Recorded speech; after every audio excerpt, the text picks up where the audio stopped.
What's going on, you guys? This is Mikhail back with another video. In today's video, I'm back on my Magus death. In my last PvP video on him, I told you guys you weren't going to see him until he was legendary, but someone did comment asking for a gear and deck setup and like an explanation on like what strategy I used to get my death to warlord, so I'm going to be doing that.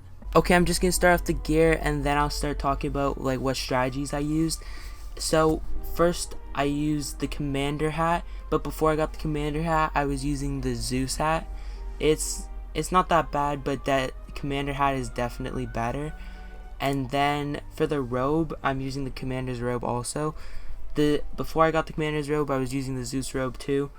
It's just like, honestly, Zeus gear is just the best to use until you can get the commander stuff. Next, I'm using the Professor's Horde Pack boots. These are honestly just the best boots you can use. The commander's boots are like okay, but honestly the Professor's Horde Pack boots are the best. Plus you can get them before you get commander, so you can get them at private, so it gives you a big advantage like when you're lower rank. Next, I'm using the Skyrim Hosta, pretty much the only one you want to use at Magus.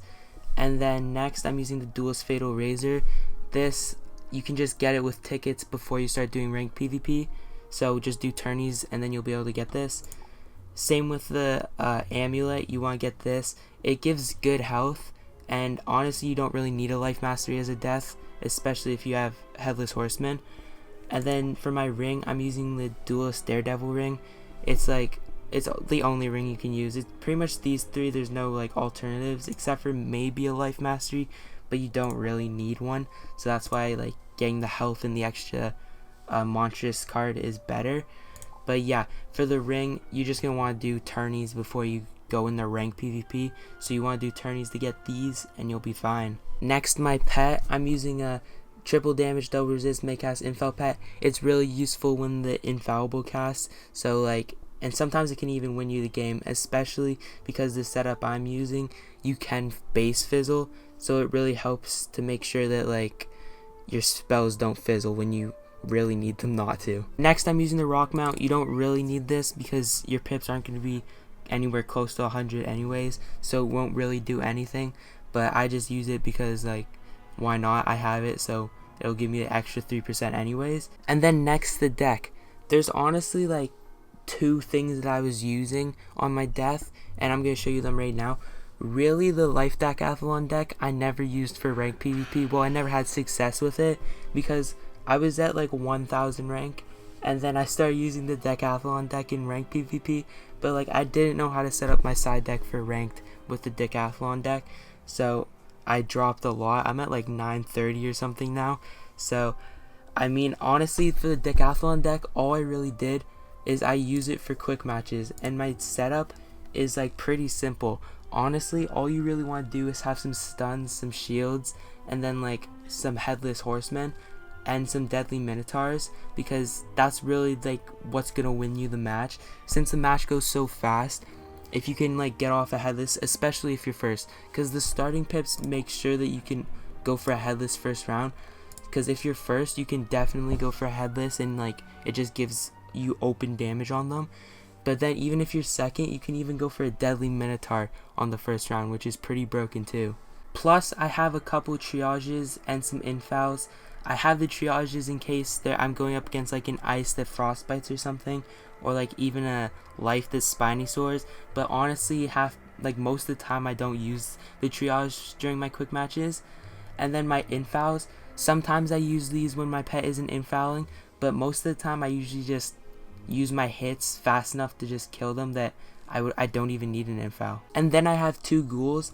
I only have these because I had them from when you could enchant them before they came unenchantable, so I just put them in there. You don't really need them. I don't think I've ever used the ghoul, but I think I just keep it in there in case something like I need a small hit, because all of my hits are pretty big. My headless, you need 4 pips, and if you're pip failing, that's kind of a yikes. And then also deadly, 5 pips. Like, you kind of need a low pip hit in case your pips are failing pretty bad. But yeah, that's pretty much my quick match deck and strategy. So the stats come out to 81 damage, 2400 health, which is pretty good for a Magus, 45 resist overall, 13 accuracy, so you can base fizzle, which is kind of bad, but what really helps is if you have the infal pet, because if you're infal cast, then you can't fizzle. And then 1 pierce, 6 in and 5 out, and then 64 pips. One thing you can do is, if you don't want to really have that high of a chance of fizzling, you can unsocket this 3% pip jewel and put in a accuracy jewel. I'm pretty sure the highest accuracy you can put in is 4%, so that means you still will be able to base fizzle a headless or a deadly. So that's why I really don't do it, because if you can still base fizzle, then I feel like just having more pips is probably more beneficial at this level. Okay, so now I'm going to show you guys my ranked setup. So this is my PvP deck. All I really do is I switch out the life decathlon deck, and I now have the deck of the Lotus.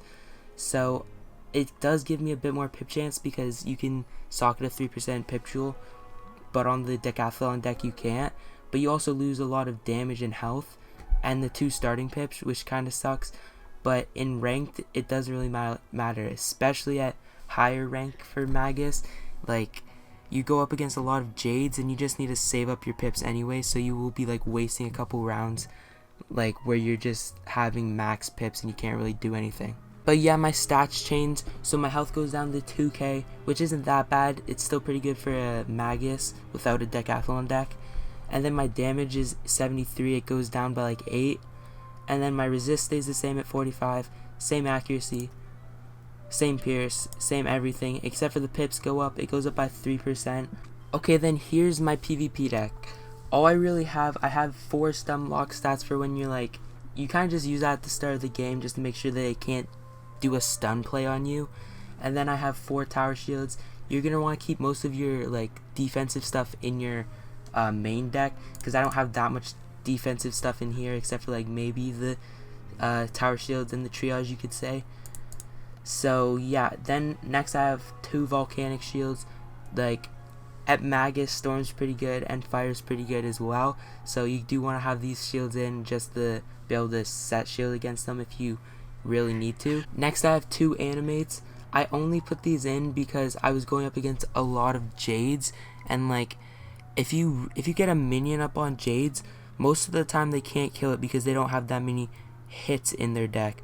So like, if you can get a minion up, especially this one, like a full pip minion, it has like 1600 health, and like that'll be really hard for them to kill. Plus it can do like storm hits like Kraken, so it'll be really hard for them to deal with that. Next I have 4 death blades. You're gonna want these for your pretty much your deadly minotaurs and like your bone dragons. And then next I have 4 doom and glooms. I keep these in for mostly the Jades. You're not going to really want to change the bubble on somebody like this low level. If they're changing the bubble like as a storm or a fire, maybe you're going to want to change the bubble, because that means they'll have a lot of damage. But like most of the time, you're going to be able to kill them with their headless if they're wasting rounds trying to like get the bubble advantage on you when you don't really need it at this level. Next I have 2 dream shields. Myth's pretty good at this level. I don't see that many lives, but Myth is pretty good at this level, so you're going to want to have those set shields for them. Next I have 1 Fate. It's just like really useful if you're going up against a Jade, and then like you can make them run out of shields or something, and then they have to waste a round to reshuffle, and you can predict when they're going to reshuffle, so you can just feint them the round before and then like pretty much guarantee the kill. I haven't done that many times, but like it is pretty useful in case. Then next I have 1 Ghoul. This is in case you need a finisher hit. You only really need 1 because most of the time your headless and deadly are going to do the job for you without needing a finisher hit. Next I have 4 headless. You're going to want unenchanted headlesses in your main deck so you can deal with minions in case they do minions. And then next I have 4 infections. These are mostly for people that Jade, but also for people that just have life masteries in general. I don't see that many life wizards, but like I do see a lot of people with life masteries, so getting infection on them early really helps out with when they're gonna go for a heal after you do like either a bladed deadly or even just a headless horseman. Next I have 3 poisons. These are really useful for like when you're trying to get rid of a bunch of set shields. It helps, but like you don't really need it unless you're going against somebody that shield spams, because most of the time if someone shields, you're just gonna want to go for a deadly minotaur. Next I have one sacrifice. I don't really use this that much because most of the time you're gonna kill them before you have to heal, but I do keep one in case I do need to heal. Next I have one death dispel in. You do see a lot of deaths at this level, so it's really useful just to have a dispel in case you need to dispel them and stall for a round. Then I have 3 spirit blades. You're not going to really use these that much unless you're going against someone that shield spams or is a spam healer, because honestly it's not that useful unless you need a blade up and do big damage really fast.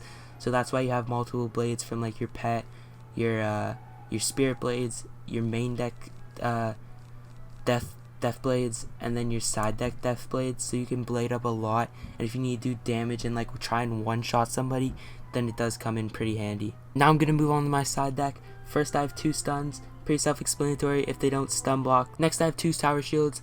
I don't really use these that much, it's just in case you need to pull for one and you don't have one in your main deck, but most of your tower shields and other shields are going to come from your main deck, so you don't really need them in your side deck. Next I have 3 monstrous. It's just really for enchanting poisons and headless horsemen. Also the ghoul in case you do need to use it as a finisher, but you don't use it that often. Next I have 1 triage. You're going to use this against mainly like ices because they do frostbite, or even I've seen people do snow angel, so if they do snow angel, you will have a triage to counter that. Next I have 2 infallibles. This is honestly if your pet isn't casting infal and you need to have an infal like right away, but most of the time your pet will cast an infal and you'll be fine. So honestly that's why I have 2 in and not more than that. Next I have 3 death blades. These are honestly useful if you're going to go for a bladed deadly, or if you're just trying to blade stack and one shot somebody. Then I have 3 enchanted headlesses. You really need it headless at this level. Well, I guess you could get away with not having it, but like it'll help you so much. Headless enchanted does 700 base. Like your damage will bring that up so much, plus if you have infal up and then you pierce through most, like a decent amount of the resist, then like that's doing so much damage. Next I have 1 Dr. Vaughn. I honestly don't use this that much. You only really want this if they give you like an open shot and you have a lot of pips up. Next I have 2 deadly minotaurs. Most of the time they shield expecting that you're gonna go for a headless next because you went for a blade, but you can really catch them by surprise going for a deadly. Lastly I have 1 skeletal dragon. You're not going to use this that often because there's usually better options for your when you're doing a play, because most of the time you're going to go for like a poison into like a headless or something, or a poison into a deadly minotaur, because it's just better. It'll do more damage than a skeletal dragon, and most of the time since it's a high pip overtime, people will just triage it off, so it's not that useful. But yeah, that is my gear and deck setup for a Magus death. This is probably going to be the last time you guys see him at Magus. I'm hopefully going to have him legendary by the end of this weekend, but if not, probably sometime next week. So yeah, look forward to some legendary death PvP. I also will have to farm for the gear, so it'll probably be late next week before I get a video up on my legendary death. But yeah, look forward to that. Yeah, if you enjoyed the video and found it helpful, then leave a like and subscribe, and I'll see you guys next time.